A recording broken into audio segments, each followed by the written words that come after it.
Welcome back to Gunkclimber Talks Climbing. And we're back with Jackie. This time just Jackie. Just Jackie. Same clothes. We dressed up the same outfit New again. Sweater. Same hair. Same hair. All right. I got a good topic. How about places you would like to climb? Whoa. Places I would like to climb. Yes. Could be anywhere.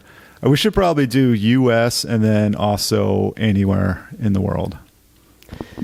Yeah. I mean, I'm more of like, I really want to climb in Thailand or Greece kind of person. Yeah. Do some water soloing in Greece. Yeah.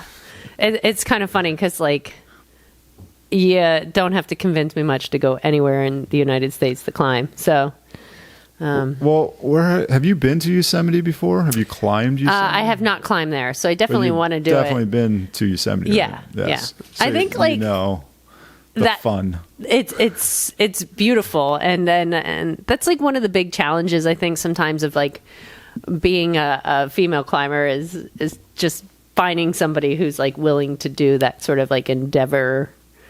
With you. Yosemite is not cheap either. I just got a whole conversation with some guy that I don't really know. It was interesting. He was asking about like just basic stuff about he wants to climb big walls in Yosemite. Yeah. And he's just like, where do you stay and stuff like that. I'm like, it's really expensive. Yeah, it's expensive because like, you know, a lot of the climbers come in and out, but that's like a half-hour drive, I think, at least. Yeah. So where you can get to a parking area where you can just park.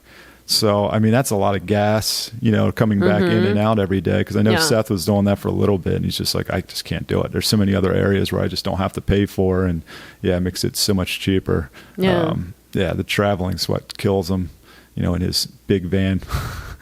I think I've always had this longing to climb the Black Canyon in Colorado. I remember there was a climbing video or something when they were like establishing. Yeah, I know what you're talking about. That location and like how sketchy it was, you know, and like because you have to hike down, right, or rappel down. I think it's a hike down, and then you climb out of the canyon. Yeah. But like the lines were so new back then. I mean, I've been climbing 14 years, so I think they just started to establish it a few years before that, and I still haven't gotten to do it. Oh, I got a good question. Who got you into climbing? You know, I took a yoga class at PRG. At PRG? At PRG. I was like, I never knew of. Was this at Coatesville? It was like 2005, 2006. No, it wasn't Coatesville. Coatesville wasn't built yet. It was at PRG Oaks, right. like where the cubby things are. Yeah, there's that. The floor used to be open, you know, where they have like the shop and then they put the cubby. But do you remember when the cubbies weren't there? Where, at Oaks? Yeah. That was just like an open floor behind the brown bench. It's changed so many times. Yeah. When I first went to Oaks, so there's wood formations on both sides, and the slab wall was actually on the opposite side. Right. And where the slab wall is now, as soon as you walk in on the left, that used to be a huge roof. Right. That used to go straight up, and I think the only person that used to be able to climb it was this kid Sketch. That. Oh my God, he's back! By the way, at Reach. I just saw Sketch at Reach. Super sweet. Yeah, I love that guy. He was the only kid at the time that could climb, and he was young at the time. He was probably in his teens at the time. Maybe I think he's a couple of years younger than me. Yeah, I would say about your age. Yeah, I suppose he hasn't been climbing for a while. I was just you know what's insane is that he's already wickedly strong. Yeah, he used to be one of the head setters for a long time at Oaks back when they set really good stuff. Yeah. But it kind of went downhill after Sketch kind of wasn't there. It's so funny too because this guy has like his own like boy band club. Like Sketch walks into the room and everybody loves him. Yeah. Oh, I thought you meant other people. Like, no, it's like. No, I thought you meant like with Dino. There was all these other Dinos after Dino left. You're just like, where did all these other Dinos come from? He's like the legend in the Philadelphia climbing community. I love Dino. Dino was awesome. I miss that guy. Yeah, I think he's doing well. I think he's setting somewhere. I think down south somewhere. Yeah. He was always a great guy. He was. It was awesome. Yeah. But I miss the old school guys. Yes. They're all together. So the really cool part about climbing at Reach is that we all like, and I'm not even like part of the old school, but we all sort of the get old together school was still. even before like Feinberg and stuff like that. Yeah. Those guys are all still. I never was really, I just used to go to the gym and climb. And all the old school guys, they were all really good at the time. Mm-hmm. And I still see one or two of them around every once in a while. Like I did see like Feinberg and Corey up at the Gunkclimbing. I think they were doing the yellow wall or something. Around, yeah. But Scott and Adrian, they're still like Boyens. Yeah. I see they're all them still doing every it. time I go to Reach. They're there. They're there. They're It's the sweetest. Fun. They must just go every day. Yeah, they're there a lot, and Yeah, I keep on seeing. I saw Eric Horst there at Reach. Yeah, actually, he follows me on Instagram, which is totally crazy to me because I'm like. Yeah, dude's like famous and I'm nobody. So. Yeah, if you ever read any How to Climb books, it's probably an Eric Horst. Yeah, Eric Horst. Yeah, he's a really nice guy, and his wife's really nice. I was talking to her for a while, and she's telling me like what the boys are up to. And, like I think Cam's out west doing. I think he's living in J-Tree or something. Right. These kids are like climbing 14s now. Oh, they're like nuts. Yeah, those kids are so good. Yeah, so places you want to go. How about in the U.S.? Is there anywhere in the U.S. you want to go? Well, that's why I Black mentioned Canyon. Yosemite. I would love to do. Yeah, I would love to do Big Wall someday. Absolutely. Because I haven't done it. Did you hear Matt's going to join us? Wait, what? Yeah, like Matt just came over for dinner, and I was just like, because he was supposed to go out with Seth to climb. They were going to climb Half Dome. And he's just like, yeah, I can't make it in the spring. And he's like, when are you guys going out? I'm like, we're going out in like early October. He's like, all right, I'm there. I'm like, all right, we'll do that. We'll do 3 people if we need to. So he's getting a portalage and a rain fly, and he's going to join us. So that'll be fun. It's kind of nice. That kind of splits it up, so it's not just like 2 people are like, cool. Right. Yeah. You can kind of be like, all right, my turn to haul or my turn to lead or whatever. Be a good team. Yeah. So that'll be fun. I'm gonna enjoy that. That'll be interesting. All 3 of us up on the wall. It's gonna be loud. It's gonna be so loud. I'm kind of looking forward. Not to really Eric so much. I'm really looking forward to doing a big wall climb where I'm not hiking for hours. Oh God. Yeah. Between me and Seth and all that gear and stuff, that has so much weight. It's going to be nice just to be able to, hey, we're there already. Right. It's so close, like just parking there. Because like Seth and we've done like a couple pitches on the nose because like the bottom pitches are kind of the pitches where you're like, will this go or not? It's right. That's like the harder aid pitches are kind of off the ground. And it wasn't too bad. So yeah, it's going to be fun.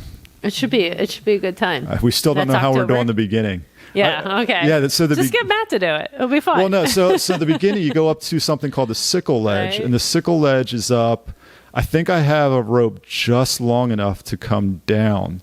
So there's a couple options that you can do. You can just start from the beginning and just haul your stuff up. But the problem is it's got these weird traverses and there's a couple spots where your rope can get stuck. And when you're hauling, it just sounds like a mess. So a lot of people just climb up to the sickle ledge and then they'll pull up another rope with their gear or whatever, or they'll wrap down and then get their gear and then go back up. Right. So a lot of times people will go up the sickle ledge, come back down, maybe take a day off or something, and then haul back up and then start from there and then go all the way up. But they're already set up to get up there. Yeah. So we're thinking we'll go up to the sickle ledge and then we have a long haul line, which we can just leave there. Right. And we'd probably just leave it. I don't know. I'm thinking we'll just leave it for other people to use, I guess so. I mean, put a note, hey, use our rope, and then we'll go and do the whole climb and then come back and then get a rope. Right. Which means you do have to haul back up to get it, but whatever. And then just wrap the wraps down.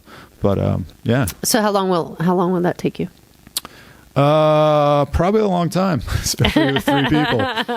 I'm hoping this is our goal. We just don't want to annoy the other climbers. Yeah. Right. But everyone understands. You got people, starting. I mean, we've done other big walls, but still, it's not the nose. The nose is like you're going up. I mean, you could go down if there's something goes wrong, but it's pretty much you got to get up to get off. Right. I mean, you're just way up there, and there's some fun stuff. I'm looking forward to the king swing and stuff like that, and changing corners. It's just an amazing climb. So what's the grades on those bad boys? It's not bad. It's it depends on who you talk to. Seth comes into the attitude like, hey, we're going to lead all these pitches. And I'm like, well, maybe you are. I'm going to aid all these pitches. I was going to say, are you going to do some aiding, right? Oh, I'm going to do a lot of aiding. And he's like, well, we'll do French free. And I'm like, nah, we'll just do aiding. So we'll see. He thinks we can free it. I'm like, yeah, well, I don't know about that. But it'll be fun. It'll definitely be a journey. And we've been looking forward to doing this for a while, but we were supposed to do it last year, but it rained and snowed, and it was a mess. We did do some big wall, but it was at Red Rocks. Yeah. I remember that. We were, all tuning in on watching them escape the weather. Yeah. We sent some pictures. Where were they going? Oh, did you get that one picture where Seth and I are just sitting there on one of the ledges, and in the background you can see Vegas just glowing in the dark. It's such a cool picture. I was really digging that trip. It's a beautiful place. That was a lot of fun. Yeah. I wish we got to do more. I just had to get a plane. We actually did one of the 512 pitches. He actually led one of the 512 that's pitches. Awesome. Yeah. I was like, I'll belay. I got you. Yeah, I was so worn. I don't know. That guy is such a machine. I was going to say, do you ever get to the point where like you'll look at something, because I know I have, and somebody leads it and you're like, shit, man, I am not going up. Like, I'm not going to get up that. I'm not going up that. I don't think I don't think I would have that problem. I just think that he's a machine, just never tires out. I was just kind of beat. So I had to save my energy for getting off of that. Just the hike out. The hike out took us 5 hours. Yeah, and it wasn't any lighter. And this is the day before we spent 8 hours hiking uphill. Right. So like my legs were so damaged, and his legs were pretty bad too. But I didn't want to do any more damage because we had to get out of there. It's like if one of us like got hurt, it's like I can't drag you out. It's like I'll bring my stuff back to the car and rest and come back in a couple hours and get you. I don't know what to do. This is why lazy people like me like the gunks or really. Like horse pen. Like we were just talking horse pens. Yeah, where you're just sleeping. Horse pen right 40. Next to the bouldering prom that you're gonna do. You turn the car lights on and then you can still boulder at night. And that was fun. There's something really nice about that. Yeah, like that was a real good time. Avoid the masochism for a day, for a week, until your fingers start bleeding. Oh God, that's the worst. Do you remember horse pens? Just I don't know. From the inside out, your fingers bleed. J Tree does that too. So the west side of the park isn't so bad. The east side of the park has a lot of these little dagger things sticking out, and you just rip your fingers. So when I would climb on the east side of the park, by the end of the week, my fingers were just red. Like you would just see blood everywhere and stuff. But if I would stay on the west side, which has the better climbing, actually, I think is the west side. It wasn't so bad. It's like to the east of like Hidden Valley. The further east you go, the more you get those crystals in there that just really just go right into your finger. But I did enjoy like hanging, because I did. That's kind of where I maybe illegally slept a lot. You never did that. Actually, I did it kind of legally, but not quite. Right. On the fringe of illegal. Yeah. I don't want to get into it because I may want to do it again. So, have you climbed at Zion? I mean, that's like one of the places where I really would love to wait. climb. Have I climbed at Zion?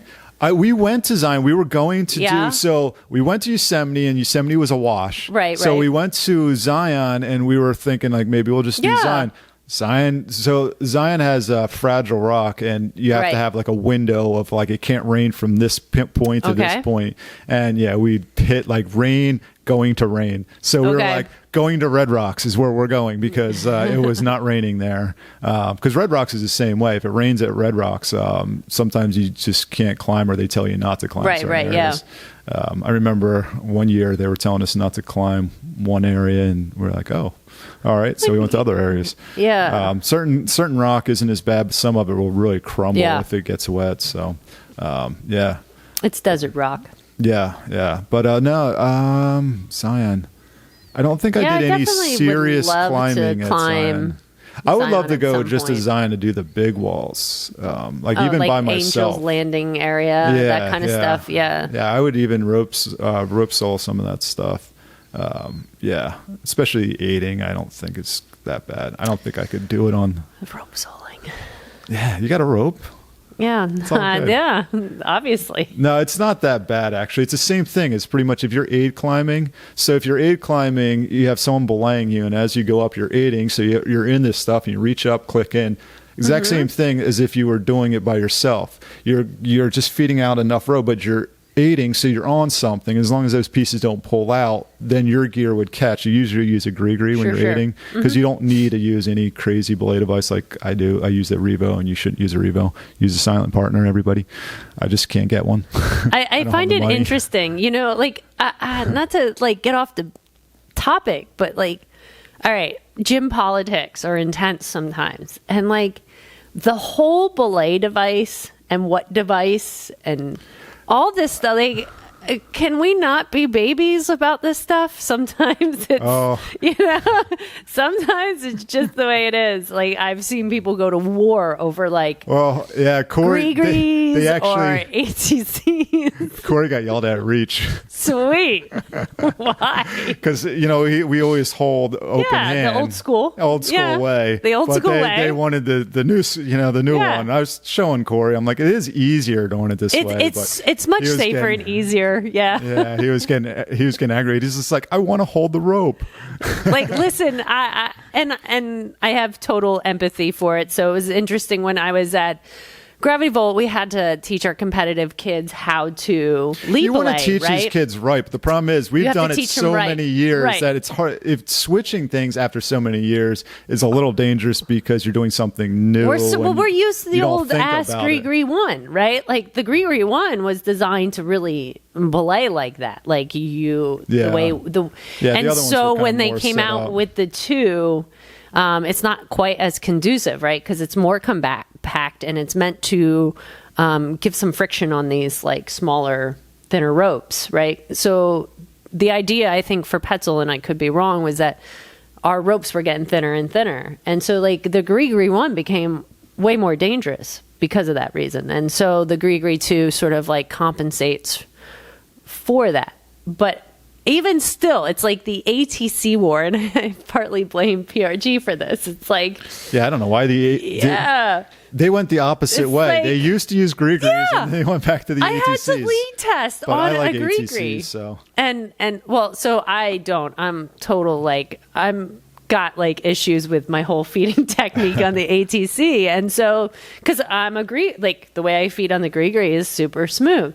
But anyway, I just find Not it me. super interesting about like climbing ego, climbing politics, and how like people just can't accept the fact that sometimes you have to use, and you should be able to use many different devices, right? I mean, that's the reality.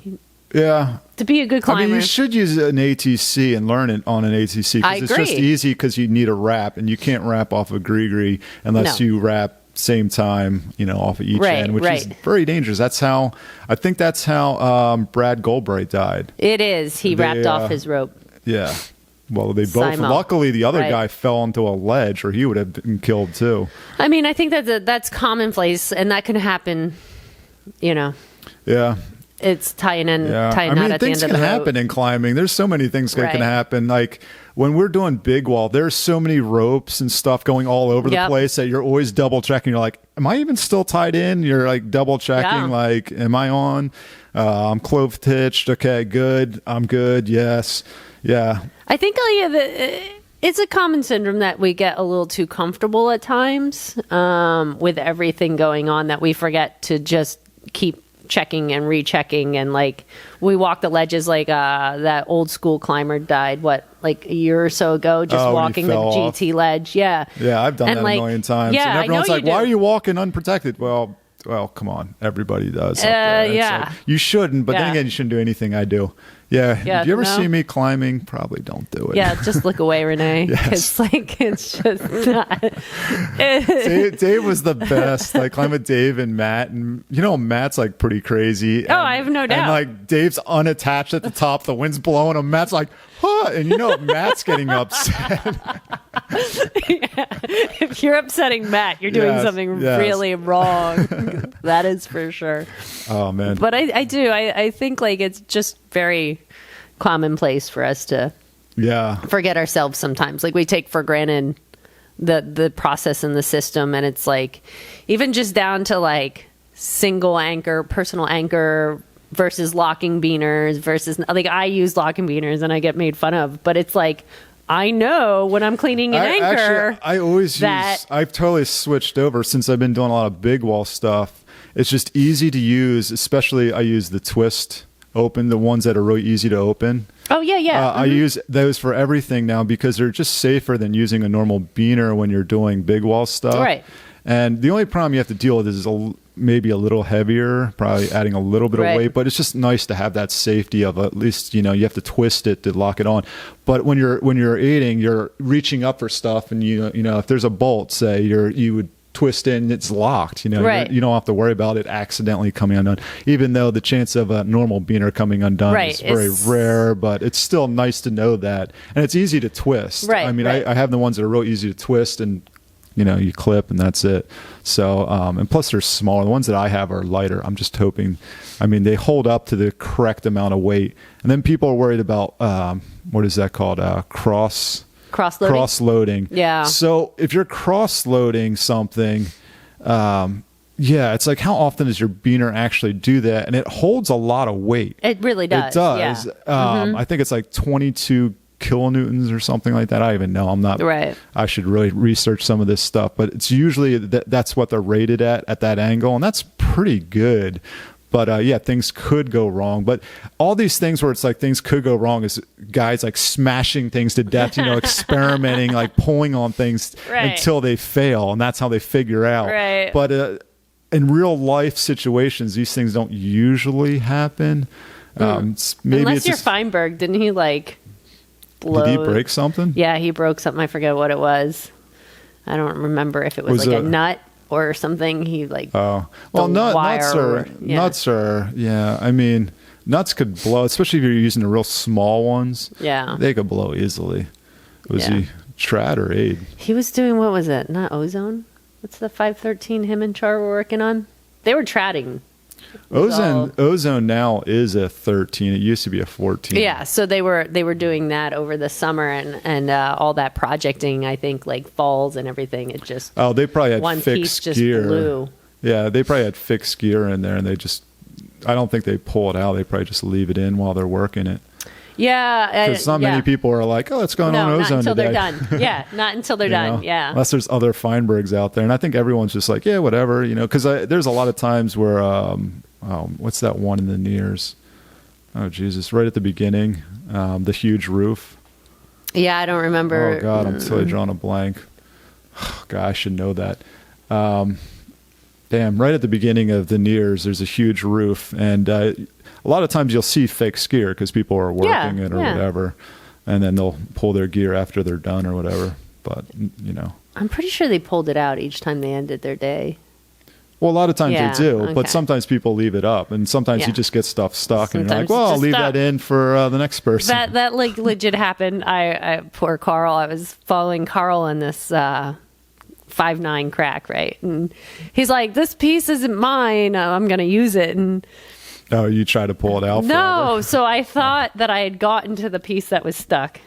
Oh, it was. So I left it there, and it was one of his, and then I got to the piece that was really stuck, and I was like, "Shit." Right? And Carl, his happy British self, is like, "Fist bump, good job." And I was like, "Carl, I left." left your cam. I was ready to buy this guy a new cam. I was like, I will buy you a cam. Like this, I suck. Yeah. Because it was way down. I want to say it was like I forget what crack it was, but it was Wasp. There's Wasp, and then there was You were something. way down Yeah, there. we were really down there. And so like we had 70-meter rope or an 80-meter. So the rappel was way to the right. And I felt so bad because he really had to, on the rappel, he's like you could swinging. fix it. He like, yeah, I know, but I didn't think fix it. One of you guys go down. it was a lot to go through. But he ended up making it happen. But I was still glad that he cool. invited me after that. Because that was a tiring day. We had the day before we Yeah, had you done do some like hard 16 pitches in a day. It's pretty He and I, good. so we were like cruising, and then the next day I was just tired. Yeah, I can imagine 16 could do you. Yeah. I think the most I've done at the Gunks in one day, I want to say like over 50. Jesus. But we were simul climbing a lot. Okay, We were yeah, trying to no. do. We did like 3,500 feet of climbing. That's or crazy. Something. Yeah, ours wasn't Yeah, it was. It was a wasn't lot. intended to be that much. I think it would just happen. I don't even know why we did that. Do you remember John? I used to climb with. You probably don't even remember him. John. Yeah. Me and him used to always do crazy stuff like that. We'd always like simul climb and try to see how many climbs we could knock out in one day. It was kind of funny because like when I started climbing like early 90s, there was this one guy that he was doing this one hard problem at Ralph Stover, and he was trying to lead it. And it was like the worst lead and the worst like bolts. This is back when they used those little tiny bolts that Right. were just like horrible. I think his name, Bud. I think his name's Bud. Wow, that's And quite the name. yeah, and he led this one climb there that was just awful. But he used to like be like, "Yo, you want to go climb with me this weekend? We're gonna wake up around 5 a.m. and we're probably gonna do like 30 climbs." And I was just like, "Well, I don't like the 5 a.m. thing." Oh my God, I hate it. I hate it. But now I started, where like Seth and I were like, we always wanted to try to do a mile of climbing in one day at the Gunks. And I don't think it would be that hard. The problem is if there's people Lines, there, yeah. it's just really difficult. The wrap stations become difficult. That was the problem when I used Yeah. to climb with John and we'd do that many climbs. We would just be sitting around at wrap stations. We'd be like, Yeah. all right, we're going to wrap around you guys because you're just taking too long here. It's gotten worse. Like the amount of people climbing is The like, simul climbing was always rough because we'd simul climb past people and they're always like, "What are you doing? Yeah, Hey, how gonna you get doing? I'm yelled out at. of here." gonna get yelled at. Sorry. You guys are I remember Too slow. Yeah, who was I climbing with? I don't think it was Corey. There was somebody started a climb and we wanted to get on it. And then we climbed 3 other climbs. We came back and we climbed that climb all the way up and they were just topping out. I was my just Lord. like, what were you guys doing? Yeah, it's kind of intense how slow. But Some it's people good. go I through mean, it. when you start, it takes You a gotta long be slow. time. Listen, yeah. And But, I've had moments where I yeah. like buckle at the knee. Sometimes I'm just like, ooh, what is taking so long? And people getting stuck up on the walls and stuff in the dark. I'm just like, yeah, you guys aren't getting down anytime soon. Yeah, no. Yep. But I miss the Gunks. I got to get back up there. Yeah, me too. I'm sort of looking forward to like this New season. spring, new season. Yes. Lots to accomplish and do, and Man, I really didn't get down to many topics. Get down I to the talked new. about like the places you like to climb. And Yeah. we're already out of time. yeah. Any epics? Any epics? Do you ever have any epics climbing? Oh my God. I have a whole list. There's so many epics climbing. Anything real bad? No, nothing like real bad. God, the only thing that I remember really traumatizing me was that one time when we were at Seneca and it was like really windy and we were on that one climb with the and like, thunderstorm? oh my God, that was an epic. Yeah. The thunderstorm was an epic. I forgot about that. You I don't almost know. lost your mind and died. I did. I You seriously downclimbed did. the hell out of that. Yeah, you were the kind of climber you were so afraid to do anything unsafe, and then we're on top of a 300-foot climb and you're like down climbing it. Yeah. So that I had was to get the nuts. rappel station set up. You know, it was a beautiful day. There was 5 of us, and we got up over the fin. Yeah. And you look out in the distance, and there's like this thunderstorm is like rapidly approaching, and I think like we had to go it was down just the rain and stuff. yeah. I mean, there's crashing lightning where everybody's trying to bail off the mountain. You don't like know whose ropes are who, and like Yeah, that's true. I forgot about that. It was so intense. It was so awesome. Yeah. All right. Well, we should probably Gotta sum go. it up. Yeah, Corey's like giving us a sign. Wrap it up. All right. So, Jackie at Reach. I'm at Reach. Here, teaching the kids. And I'm Gunkclimber, and you can find me on YouTube and Instagram. We'll see you out there. Bye. Bye.